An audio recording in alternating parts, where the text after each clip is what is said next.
En France, depuis 2009, le taux de recyclage des emballages ménagers stagne à 63%. Or, la loi Grenelle 1 fixe un objectif de 75% en 2012.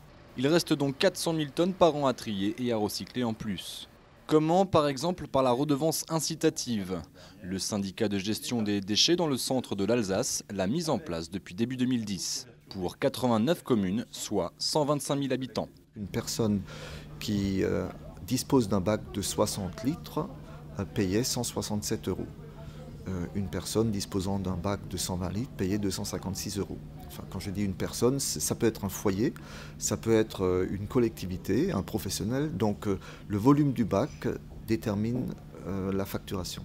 Dans ces conditions, mieux vaut trier pour réduire le volume de sa poubelle grise, mais pas n'importe comment. La qualité du tri doit être au rendez-vous, sinon les bacs sont refusés. Et pour mieux trier, en Alsace, 65 ambassadeurs du tri financés par Éco-Emballage et les collectivités locales ont pour mission d'inspecter les lieux. Il y a quelques petites erreurs.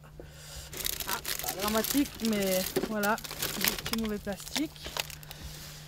Et un mouchoir.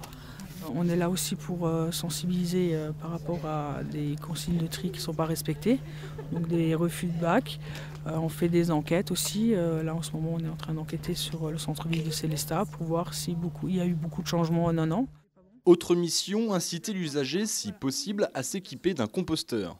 Pour prétendre au litrage en dessous, le litrage en dessous de la 120 litres, pour 4 personnes, il faudrait faire du compostage. La dame qui vient me voir aujourd'hui me conseille, on a un petit jardin potager. Pour l'instant, nous ne compostons pas, mais elle me conseille de mettre en place un compostage. Ainsi, les restes de repas, les épluchures, ce genre de choses, on pourrait les mettre dans le compost. Et donc, ça diminuerait d'autant le volume qui est mis dans la poubelle grise. Selon Éco-Emballage, les différentes actions menées dans la région Alsace en a fait un élève exemplaire du tri. On arrive, grâce à l'ensemble des actions concertées, une harmonisation de l'ensemble des consignes et du code couleur de l'ensemble de leur parc de contenants. Une communication adaptée, écrite certes, mais aussi communication de proximité, qui a permis, par le biais des ambassadeurs du tri, d'aller à la rencontre de la population pour leur expliquer éventuellement les erreurs qu'ils commettaient sur leur geste de tri, mais aussi par un financement incitatif qui permet de pénaliser le non-trieur, et bien de diminuer le taux de refus de plus de 50%, mais aussi d'augmenter les performances de la collecte sélective de plus de 10%. Des chiffres flatteurs, pour autant, si le particulier fait plus d'efforts, sa facture n'a pas baissé. Et dans certains cas, elle a même augmenté.